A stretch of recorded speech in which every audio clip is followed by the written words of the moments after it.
Ongi etorri, guztiak eta guztiok. Ongi etorri, guztiok eta guztiak. Zu, Irene Arrarats lizeaga zaitugu. Eta zu berriz, Maialen Berazategi Katalan. Eta soinu teknikari gaur ere. Arantxa Artola Aldanondo. Hauxe duzue, ezerrez eta festa. Direnak eta ez direnak, hitzetara ekartzeko saioa. De balde festa! Preparatzen dez! Nik nahi dedan ordua. Ezerrez eta festa. Gaur, esatearen arintasun harrapaezina.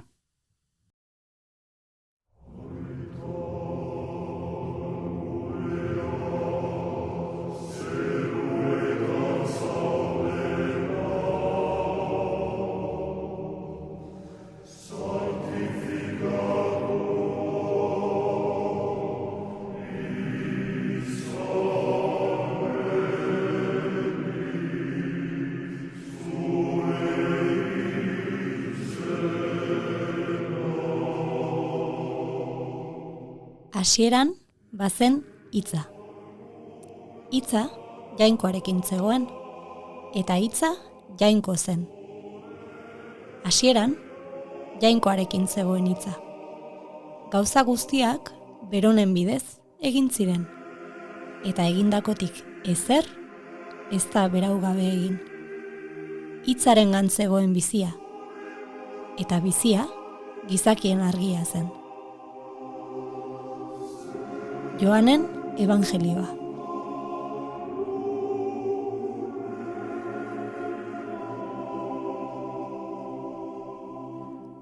Lasai, entzule. Ez zara podcastez nahaztu. Hau ez da Radio Maria kontrakoa dirudien arren. Batek susto hartuko zuen agian. Bai, eta ulertzekoa, baina, kristauen jainkoari baino gehiago, Joanen Evangelioaren lehen 3 hitz ospetsuei erreparatu nahi genien gaur zehazki. Alegia, hasieran bazen hitza dioen pasarte horri. Edo zilegi bazegu zehaztea, eta gaur izpide izango dugun gaiarekin lotuta, hasieran bazen ahozko hitza. Ez da? Halaxe da. Ahozkoa izan baitzen, aurren. Horrek, Joanen esana baino gehiago, pelloren egia dirudi. Baina gogora ekarri beharrekoa da, zeren gaur egungo mundu honetan izugarrizko pisua ematen baitzaio hizkuntza idatziari. Gaur egungo mundu honetan, edo agian zehazxiago esan da, atzo goizera arteko munduan. Egia, zeren oain zenbaitek esaten dute bukatu dela letraren aroa, Gutenberg aroa deitzen zaion hori edo. Eta irudiaren edo ikusentzunezkoen aroan gaudela, gaur egun, TikToken eta alakoen garaian. Eztabaida zeina da bai, gero eta indar handiago hartzen ari dela hizkuntza multimedia edo esaten dioten hori. Nola nahi ere, ez dakit, oaintxu arte ahozko hizkuntza eta idatzizkoa izan dira nagusi argi eta garbi, ezta? Eta batzutan, behar bada idatzizkoa gailendu zaio gainera ahozkoari, zenbait esparrutan. Bai garrantzi aldetik eta bai sinesgarritasun aldetik. Eta hala eta guztiz ere, oraintxe esan dugun bezala, hasieran eta denbora luzez ahozko hitza izan zen. Eta gero, baina oso gero idatzizkoa.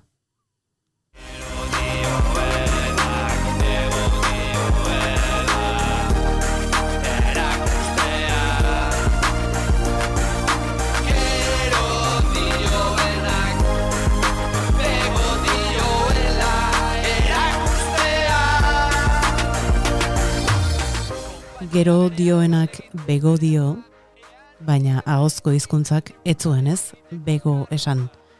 Kontrara, aurrera egin zuen, aldatuz joan zen, garatuz, moldatuz, xeatuz eta zabalduz. Eta halako batean, aldakuntzaren koska horietako batean, idazkuntza sortu zen. Axularrek 17. mendean gero idazterako, eta beste hizkuntzetako maisu handi askok beren obra literario ospetsuak idazterako, literaturak emanak zituen, ale asko, mendez mende, baina hasieran esan bezala dendenak ziren ahoskoak. Ipuin kontalariak eta behar bada aspertuta ere egongo dira gogorarazteaz, baina lehen literatura edo guk alakotza daukaguna bintzat ahosko literatura izan zen. Horra hor, esate baterako antzinako epopeiak eta giza jakinduria ere ahoz transmititu zen, menderen mende. Zer dira ba, elezarrak eta ipuinak eta ez badira belaunez belaun ahoz edatutako giza jakinduria, ezta? Nolabait esateko eta Lobo Antunesen izenburua parafraseatuz, oso luzaroan gauzen ordena naturala izan da kontu kontari ibiltzea, kontu jaten aritzea. Eta ahozko hitzak erritmoa ez ezik, doinua ere badu, eta doinua azken batean zer da ba? Musika da. Hoixe bera, hizkuntzaren musika, eta ez alferrik. Askotan, ahozko transmisioa guztiz lotua egonda musikarekin. Neurri handi batean, musikak doain mnemoteknikoak dituelako. Askoz ere normalago esan da. Azken batean, kantatzen dugunean, askoz errezagoa zaigu hitzak gogoratzea. Bi bider bi lau, bi bider hiru sei, ez? Eta bar. Adibidez.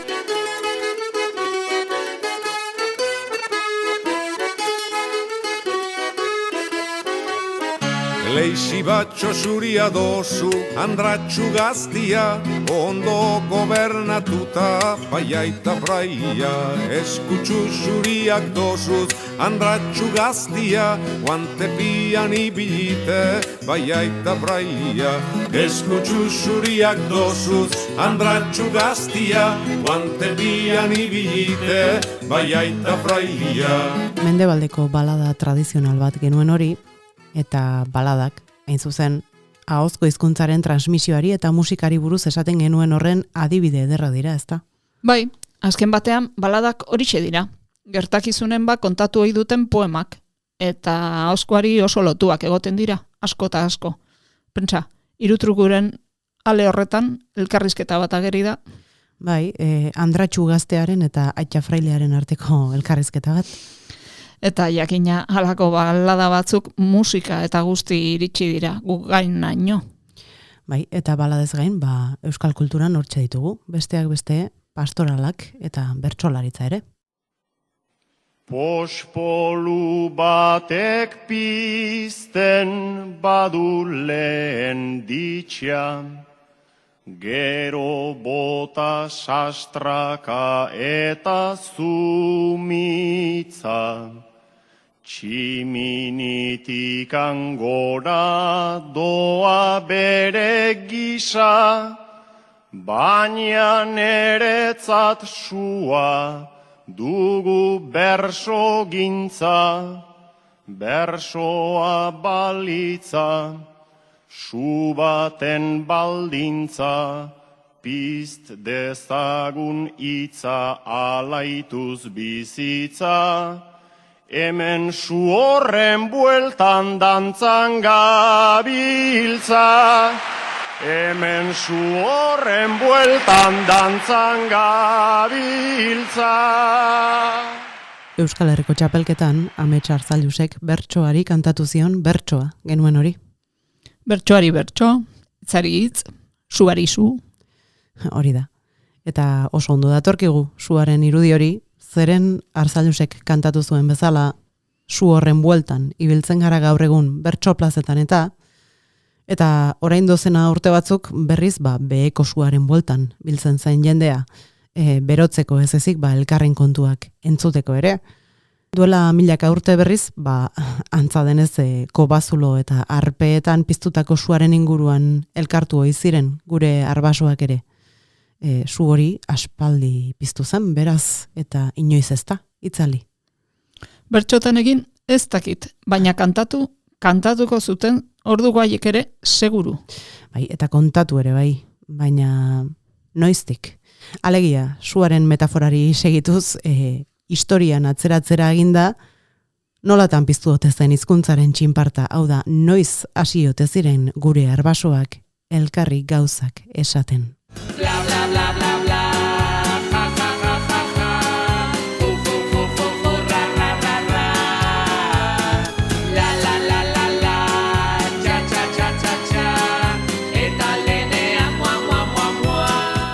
nolatan hasiote ginen ba, bla bla bla, txor.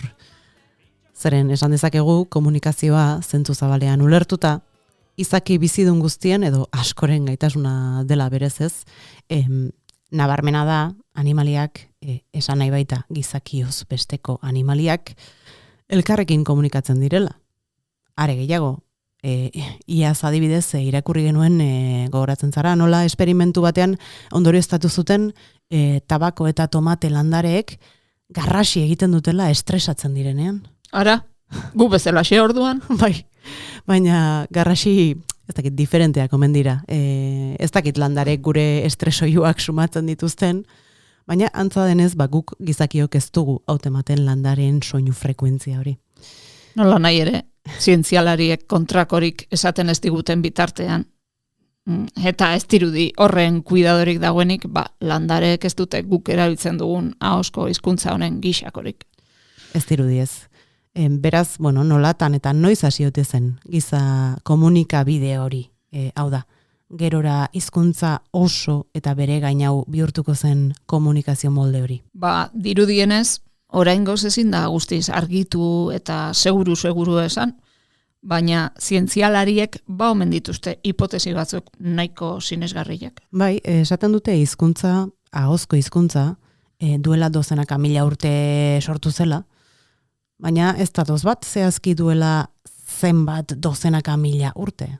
Bueno, badakizu, mundua oso zarra da eta historia kontuetan ezinbestean onbera jokatu behar izaten da. Errore tarte bat badago handi xamarra.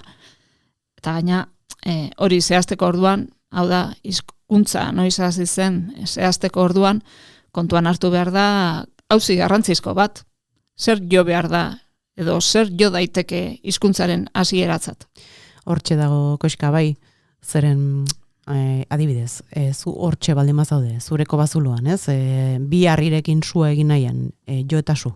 Eta ahalegin horretan, batean, atz bat zanpatu eta minez garrasika hasten bazara, ez? Ai. Hori hizkuntza alda. Alegia, ez dakigu hizkuntza horrela hasi zen edo ez, ai, irrintzi batekin, baina horrela hasi balitzere, hori, irrintzi bat, onomatopeia bat edo halako soinu bat, hizkuntza da. Tira, onomatopeiak hizkuntzaren parte dira, hori argi dago, baina onomatopeia huts bat nahikoa ote da esateko hizkuntza hor edo horrela hasi dela. Isiltzen bada zarata, isil, erabat isil. Ahots bat aitzen da zerbait esan nahiean dabil. Ahots bat lehen ere orzena naiz, belarri niniak hil. Zaraten kaosetik jaten. Halako batean, hotsa, zarata, hizkuntza bihurtu zen, baina esan bezala zailtxo da jakiten zehazki noiz eta nola. Seguraski zientzialariek arrasto gehiago dituzte hizkuntza idatziaren sorrerari buruz, ezta? Ageriko arrazoiak direla medio. Ahoskoa, azken batean, belarri ninira doa eta beraz ieskorragoa da. Idatzia berriz begi ninira doa, paperera, eta iraunkorragoa da. Askoz ere errezagoa da, haren arrastoari jarraitzea. Hizkuntza idatzia esan daiteke kontulariek sortu zutela, ez? Asko kala dioten, bai. Izan ere, gizakiaren bizimodua konplexuago egin ala, batzuek beren ondasunak administratu nahi, eta premia piztu zitzaien beren jabetzak erregistratzeko. Alegia, hainbeste zaku ale ditut, hainbeste abelburu, Irene Vallejok infinitua batean liburuan dioen bezala, lehenbizi inventarioak idazten hasi ginen, eta gero asmazioak. Alegia, lehenbizi ekonomia, lehenbizi kontuak, eta ondotik ipuinak eta kantuak. Beraz, esan dezakegu idazkuntzaren sorrera nolabait ere jabetza pribatuarekin lotua dagoela? Alaxe diote, hipotesi sendo askok, bai, jabetzarik ez duenak azken batean, beharrik ere ez, utza kontabilizatzeko. Egia, badakizu, gaina nola dioen nik hain maitea dudane esapide horrek ez da, poza duenak kantatu eta xoxa duenak kontatu. Tira, xoxa duten asko ere pozez kantari ibiltzen dira, baina bai, badakitzer esan nahi desu. Eta aizu, hori idazkuntzaren hasiera alegia, noiz txu izan zen? Horri erantzuteko ere, pentsatu beharko genuke zer jo daiteken idazkuntzatzat, eta zerrez. Batez ere kontuan hartuta hasierako sistema simbolikoak eta galduak daudela gaur egun. Eta guri behar bada marrazkiak edo iruditzen zaizkigula alakoak, piktogramak eta. Baina edo nola ere gehien zabalduta dagoen teoriaren arabera, sumeriarrek sortu zuten idazkuntza duela 4.000 urte Mesopotamian. Eta antza ardiak eta zenbatzeko erabiltzen zuten. Idazkera kuneiformea delakoa baliatzen zuten eta bustinezko tauletan eta idazten zuten ziri moduko bat erabiliz. Gerora berriz aurrera xago, hieroglifo ospetsuak sortu zituzten Egipton. Eta pentsatzen dut hasieran idazkuntza horiek nahiko gauza konkretuak adierazteko balioko zutela, eta pixkanaka gero eta gauza abstraktuagoak adierazteko gaitasuna hartuko zutela, ezta? Bai, antza gauza hain materialak ere adierazten hasi ziren, gerora idazkuntzaren bitartez. Hau da, norberaren eta besteren bizitzaren edo pensamenduaren arrastoa usteko ere hasi ziren erabiltzen. Azken batean, bizitzaren goraberak kontatzeko, ezta? Hauz egiten zuten bezala, baina idatziz. Gauzak idatzita ustea, azken batean, modu bat da, ez gaudenean ere hor irauteko. Ezagutuko ez ditugunei mintzatzeko. Baldinetan nileta gero nere bizitzan idatzi nahi balute. Bai gauza importantea idazten jakitea, Irene? Eta baita irakurtzen jakitea ere, noski? Hori importantea.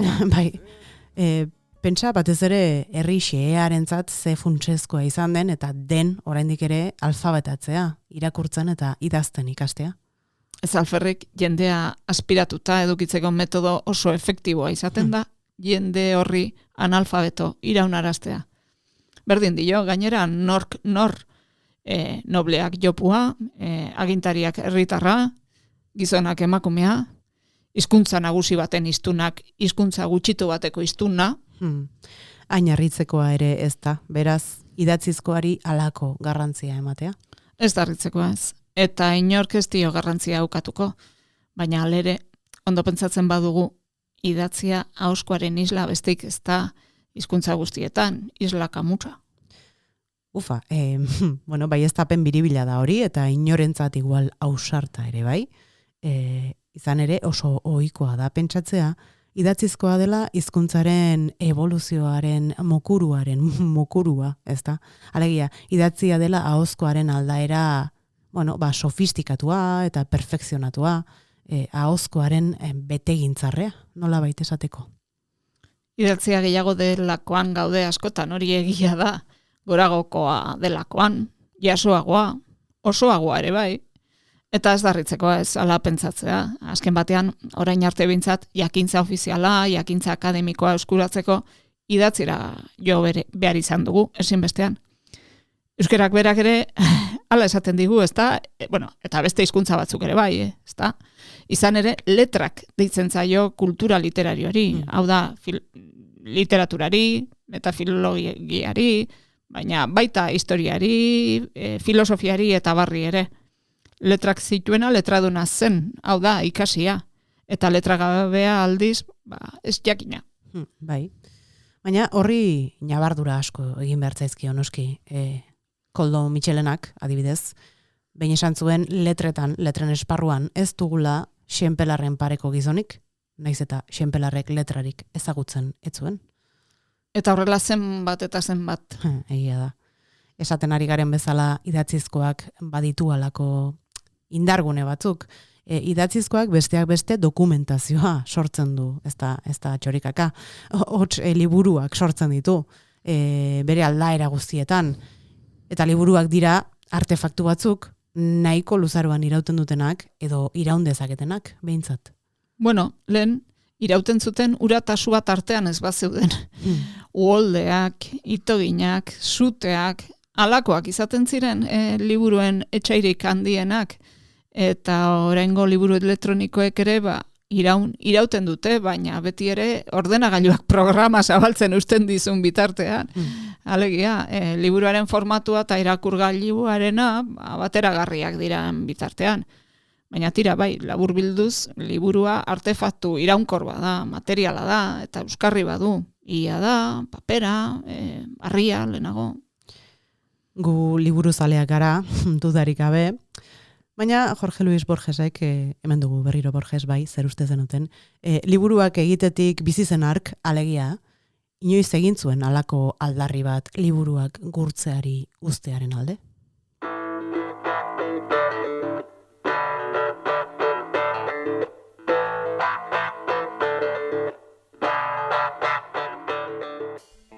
Gogoan dudanaz bezain batean, greziarrek ez zituzten liburuak askorik erabili.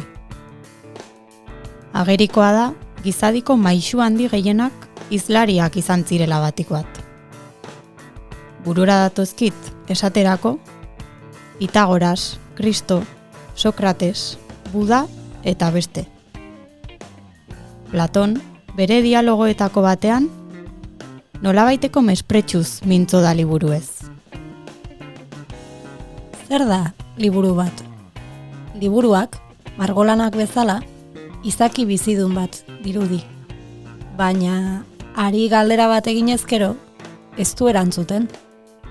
Orduan txeo hartzen gara, hilda dagoela. Liburua bizidun egiteko, Platonek dialogo platonikoa asmatu zuen. Gure zorionerako. Nik neuk, aitortu beharra dut, ez dudala uste liburua objektu hilezkor bat denik egiaz. Behar bezala barneratu eta gurtu beharrekoa. Iruditzen zait, gehiago dela edertasunerako abagune bat. Eta horrela behar du gainera. Zeren hizkuntza etengabe aldatzen baita.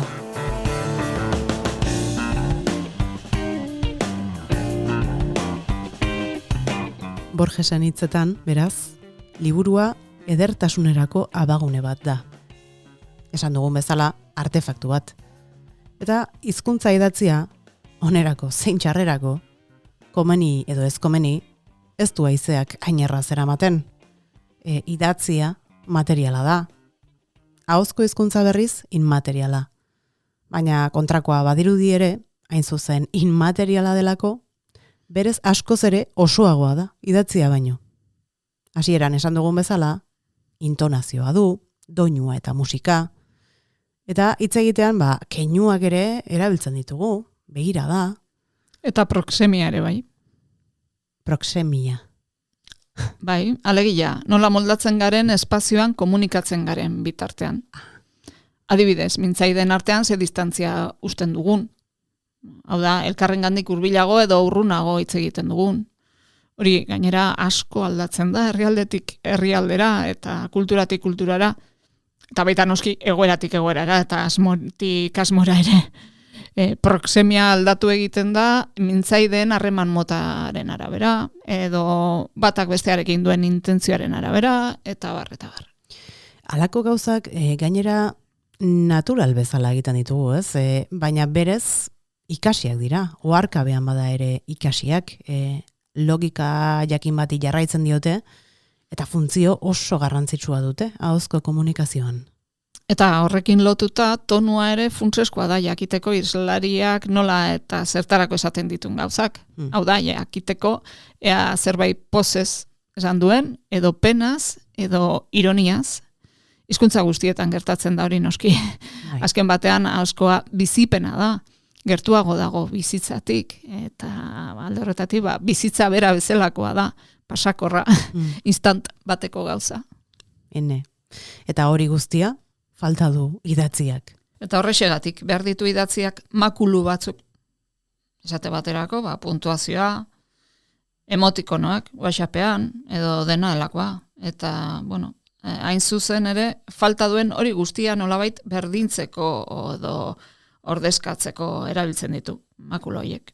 Puntuazioa adibidez ez da partitura bat, ez du intonazioa seinalatzen, baina egitura zein den azaleratzen du. Eta hori oso harrigarria da, irakurlearentzat. Idatziak ez du partiturarik, baina urtetako evoluzioan nola baitere bide seinaleak edo asmatu ditu. Hain xuxen hori dira puntuazio markak eta zurioneak eta haiek. Bai, egia, izan ere lehen dena segidan idazten zen, ezta? Hitzak itxatxita idazten zituzten. Ez zegoen zurione hori orain hitz bat urrengotik bereizteko erabiltzen duguna, eta hori gutxi balitz bezala zuriunerik ez, eta gainera komarik, punturik eta lakorik ere ez. Pentsa, guretzat gaur egungo irakurleontzat eromen utza. Bai, eixe. Ez dakit inoiz proba egin duzuen, baina benetan egintzazue. Hartu testu bat eta kendu zuriuneak. Kendu puntuazio marka guztiak. Eta jarri dena segidan. Ea ze ulertzen duzuen.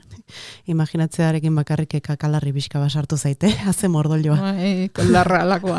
Bai. Tira, garai batean besterik ezean bere eginkizuna beteko zuen testu idatziak, baina garbi dago zerbaitengatik asmatu zirela zuriuneak, puntuazio markak eta hoiek denak. Bai, eta aizu, ordenamenduaz ere zer esan. Ezberdinak izan ohi dira, ahozko hizkuntzaren ordena eta idatzizkoarena.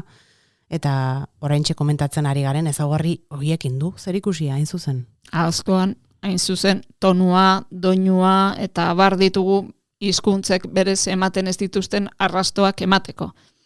Eta ondorioz, ordenamendua askoz ere libreagoa da.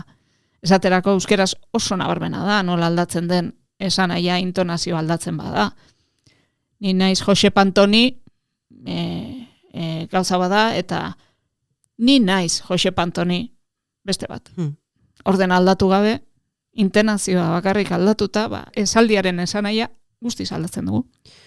Horregatik batzuetan, ahozkoan komeni den ordenamendu bat, akaso ez da komeni izaten idatzian, ez da? Azken batean, intonazioak adierazten du nola interpretatu behar den esaldi bat. Aldegaia zein den, eta bar. Eta intonaziorik ez badago, batzuetan hobe da, ambigotasunerako biderik ematen ez duen ordena aukeratzea, idatzirako.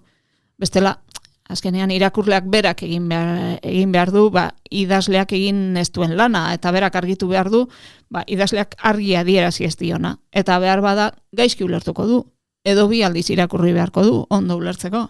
Badu Blas de Oterok, esaldi bat oso ona, hori dena labor biltzen duena. Bai, oso ona da.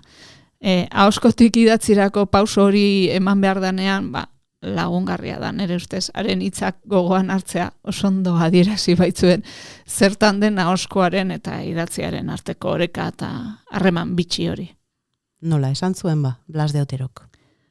Esan zuen, ez dela idatzi behar hitz egiten den bezala, baina eraberean ez dela komeni idaztea hitz egiten ez den bezala. Horra, alegia, beste inoiz ere esan dugun bezala, ez dela pentsatu behar irakurlea gu baino ergelagoa denik, baina ez da telepata denik ere.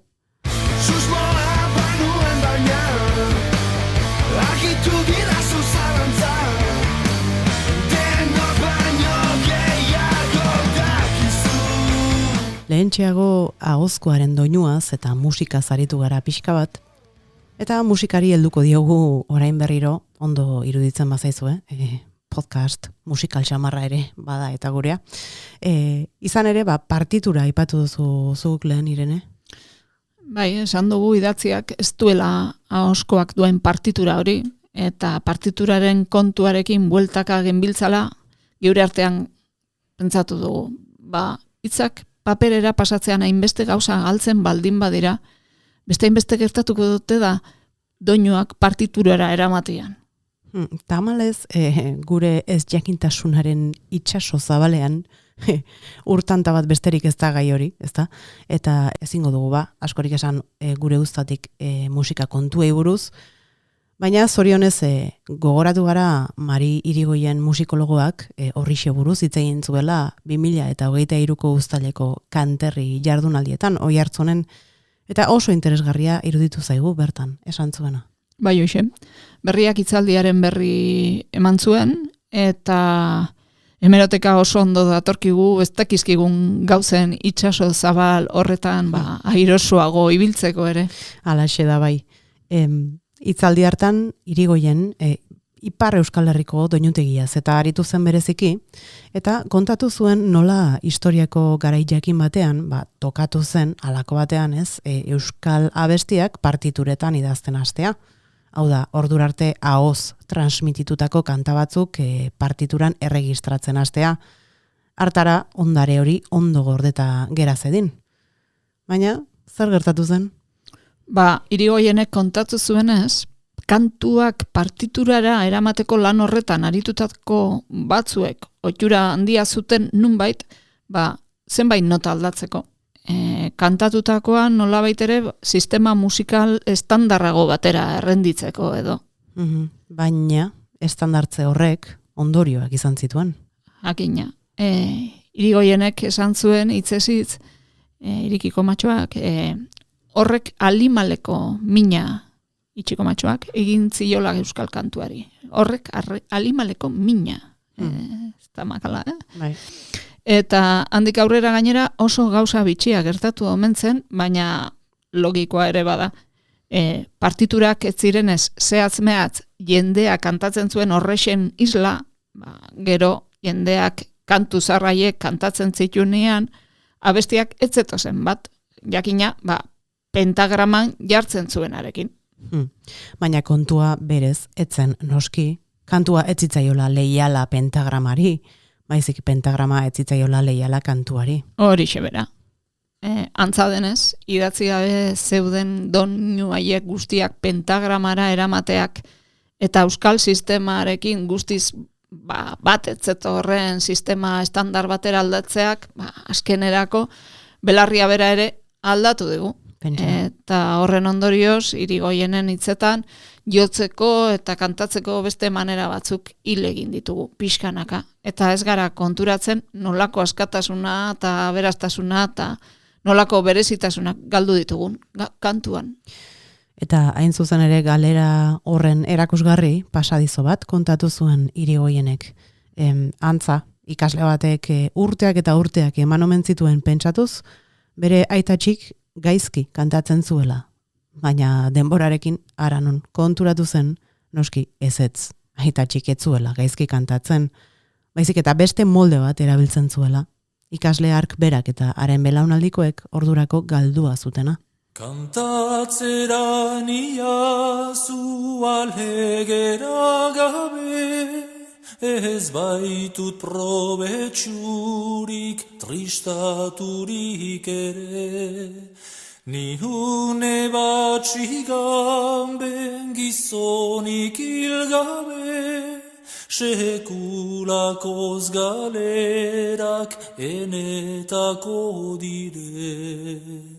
1815 ni azparnen preso hartu nindutena.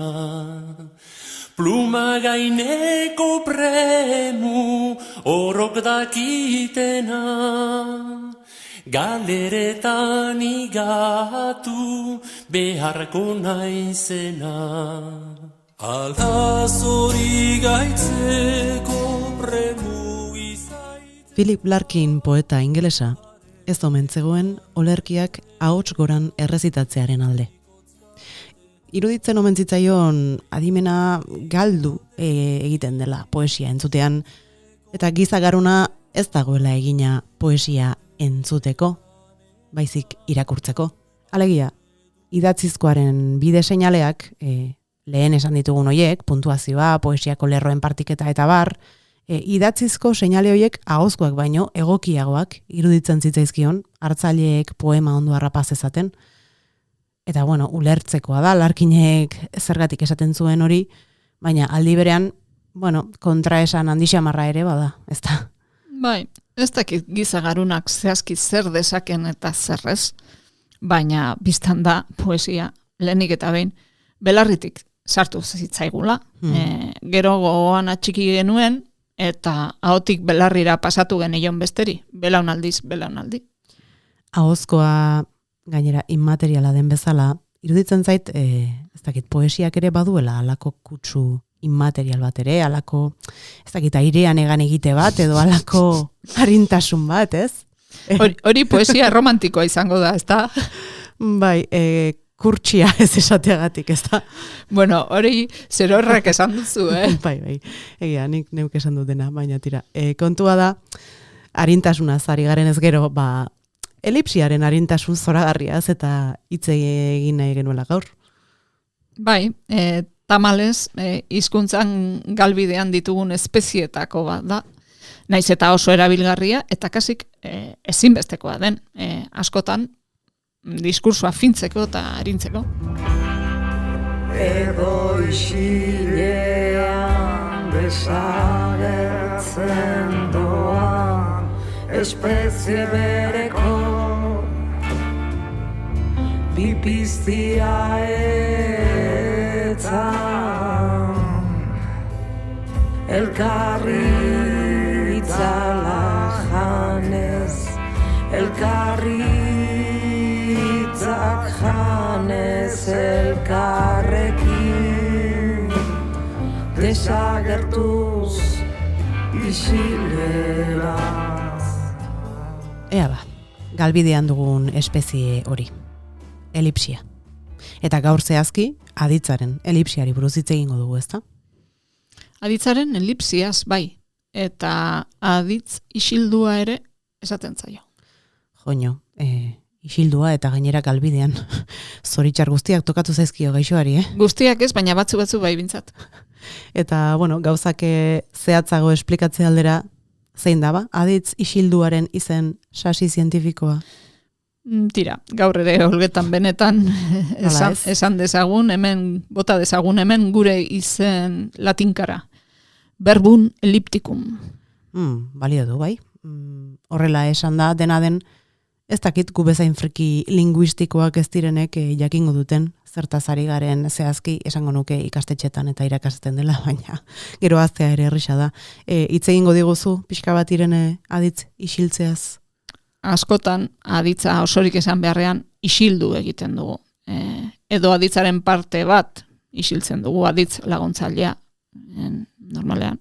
Edo bestela aditza oso osorik isiltzen dugu. Adibide bat jarriko dut. Esan dezakegu hurbildu zitzaion eta esan zion. Baina eraberean honela ere esan dezakegu hurbildu zitzaion eta esan. Edo bestela hurbildu eta esan zion. Horra ditz laguntzailea isildu dugu. Beste batzutan berriz osorik isiltzen dugu aditza. Esaterako, ni lanera noa eta zu etxera zoaz. Hori, esan beharrean, gehienetan honela esango genuke. Ni lanera noa eta zu etxea. Euskaraz asko erabilizan da beti aditzaren elipsia. Aipatu genuen aurreko atalean ere, ez? Zozoak beleari ipurbeltz eta bar, eta bar. Arruntarintzen baitu, saldia oso ekonomikoa da, eta lehen bintzat jendeak pentsatu gabe erabiltzen zuen, senez. Eta guk ere aurkitu dugu elipsiaren erabilera horren adibide bat ederraskoa. Entzun dezagun. Hemengo usailera lenguena neamona sanaketa, zuten arropa garbitzia, kanpoko arropa. Aikitu zuten ekarri, pilak ekartza zituzten da garbitu errekan. Altitxo bat, maitxo bat bazuten, be jaboia jarritakoa, eta errekan sartu, hankutzik, eta bestela kueletan, ebi asko balimazan, kueletan. Ebi balimazan, sakoa burutik berartu, eta arroba garbitu. Magina piar, jaboiak eskapain, eta main diriek bai. Nondik ekartzen zuten arropa? Donostitik. Donostitik ekarri, garbien, garbitu, lehortu, eta doblatu, eta aztekuak eaman, eta siginak ekarri. Eta Donostiko jende hori zertzan, jende aberatsa? Jende aberatsa. Lezaken jendia. Pobriek etzintzun egin. Bueno, lehenik eta behin ahotsak.euseko lagunei eskerrak eman behar dizkiegu hizketaldi polit hori emititzeko baimena emateagatik. Mila esker horregatik eta mila esker egiten duten lan guztiagatik. Hori da. Juanita Aldanondo Garmendia genuen Andre hori astigarragakoa eta entzun dugun bezala barra erabili du elipsia. Aditz laguntzailearena batez ere. Pentsa, magina bat bidar jaoiak eskapain da maindiriak ebai, edo Donostitik ekarri, garbi-garbiein, garbitu, lehortu, eta doblatu, eta aztekoak eaman, da ostera zikinak ekarri. Dena izu, aditz isiltzea ez da soilik ahozkoaren ezaugarria, ala? Ez. Inondik ere ez. Ahoz bezala idatziz ere erabiltzen dugu. Gero eta gutxiago, hori ere aitortu beharra dago. Dena dela, testu mota batzuetan aditza beti osorik jartzea da oaingo joera, eta horrek astundu egiten du, eta kakofoniak sortu ere bai. Egin zuen, eta esan zuen, eta hartu zuen. Gure auzo hizkuntzetan ez daukate halako elipsirik, ezin dute halakorik egin, eta behar bada horregatik, euskeraz ere bakantzen ari da, airostasunaren kaltean. Euskarazko testu batean, behin ere, elipsirik ezpaldin badago, seinale txarra izaten da. Normalean, testu txarren salataria izaten da halakorik ezagertzea. Esan dugun bezala, aditzi xiltzeak ekonomia dakar. Erredundantzia arintzen du, eta gauzak bixi-bixi esateko modua ematen. Hortaz, ez da ahozkoaren ezaugarri esklusiboa, baina ederki laguntzen dio gaurko saio honen izenburuan aipatu dugun esatearen arintasun arrapa ezin horri. Ahozkoaren maisuek konturatu gabe erabiltzen dute. Jende zarraskok adibidez, ahotsak.euseko esker entzun dugun audio horretan bezala. Eta bitxia da, zeren lehen xenpelarra aipatu duzu, ezta? Iztun horietako batzuk alfabetatu gabe daude, edo oso alfabetatze oinarrizkoa izan dute. Eta hala ere, sekulako hizkuntz doaina daukate. Joserra Garziak bazuen horri buruzko esaldi bat, oso ona? Oso ona. Honela xe dio, iriki komatxoak. Urliak etzekien ortografiarik, horregatik etzen ausartzen idaztera. Sandiak berriz, lasai asko idazten zuen. Alegia, lasai eta asko. Ortografia besterik ez bazekien ere. Horra, mezutxoa dagokionari edo dagokigunoi. Hori pentsatuko dugu denok, ez? Bai, hori da. Halaxe gertatzen baita. Eta, beti hitz egiten da transmisioaz, baina nola egin transmisio hori, eta gainera bizitasuna eta grazia gora bera, arazo bat datorkit burura, zaharren hizkera, horri buruz hitz egiten ari gara ez, baina zaharren hizkera erakargarria izan daiteke esaterako gazte jendearentzat. Hortxe dago koska. Lehenago ere esana dugu, identitatearen parte garrantzizkoa da hizkera, eta ze talderen parte izan nahi dugun, horrexen hizkera guretuko dugu. Ahozkoan ere aldaerak baitaude, zarren hizkera, gaztena, telebistako esatariena, bakoitzak bere ezaugarriak ditu. Azkenean, jendaurrean nork bere burua aurkezteko modu bada, hizkera, bitarteko bat, zera esateko, ni alakotarra naiz, zuendarra naiz, edo ez naiz. Bai, eta bizitasun hori gordetzen eta sozializatzen laguntzeko, agian gaur egungo baliabideak eta joerak aprobetxatuta eta ikusita, egokiagoak izan daitezke ikusentzunezkoak, ezta? Dudarik gabe, orain ikusentzunezkoak askoz eraginkorragoak dira, ahozko altxor hori nolabait sozializatzeko eta edatzeko. Horretan ere, ahozkoa gehiago da, belarritik errezago sartzen dira hitzak, esapideak eta bar, eta horretan funtseskoa da errepikapena, behin da berriz entzutea, guztiz natural sentitu arte. Baina hor, pantailak euskaraz taldekoek salatzen duten bezala hutsune ikaragarria dugu.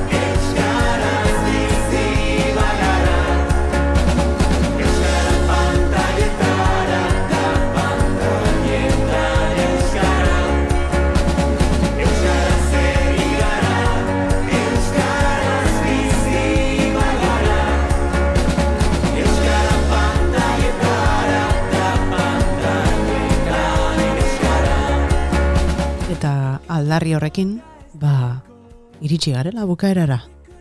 Hauxe da, despedida. Bai saioarena eta bai podcastarena ere. Gaur 8 ezkara itzuliko, baina ostiralean noski entzungai izango duzue azken bonus traka. Eta eskerrak eman nahi dizkiegu lehenik eta behin AEK-ko lagunei, astero hain ederki lagun egiteagatik. Bai horixe, eskerrik asko AEK-koei bonus track eder hoiengatik. Eta ahaztu gabe, bihotzez 1000 esker, bidean bidaide eta elikagai izan ditugun pentsalari, idazle, aditu, aritu eta musikari guztiei ere. Haie gabe, labur ez dakit arituko ginen, baina motz seguru baietz, hori seguru. Hori seguru.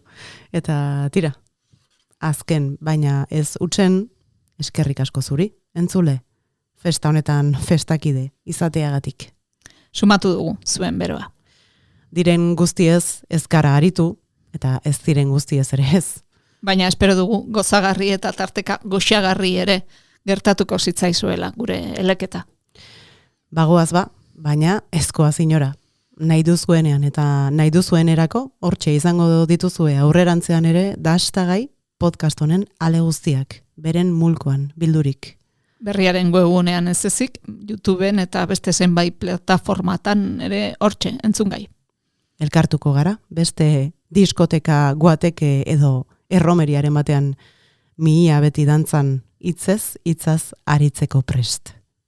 Ordura bitartean, ondo bizi, guztiak eta guztiok. Eta minik hartzeko modurik ez egin. Balde festa preparatzen dez nik nahi dedan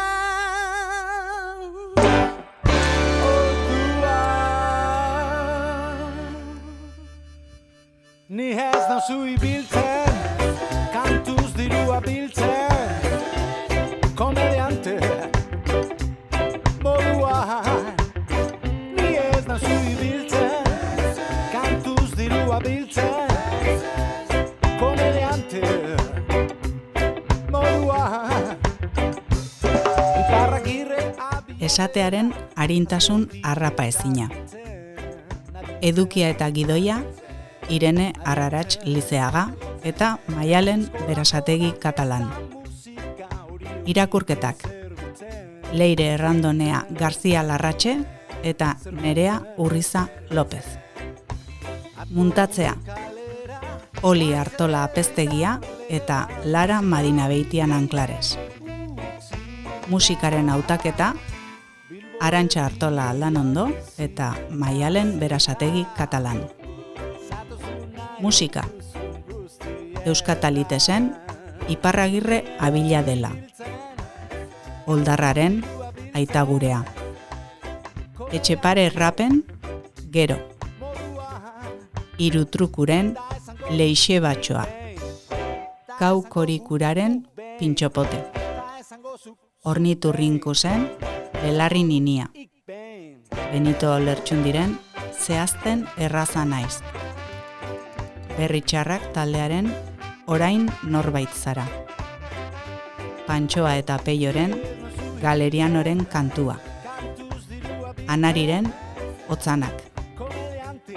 Pantailak euskaraz. Aipuetako musika Bufalo taldearen Mother Basir.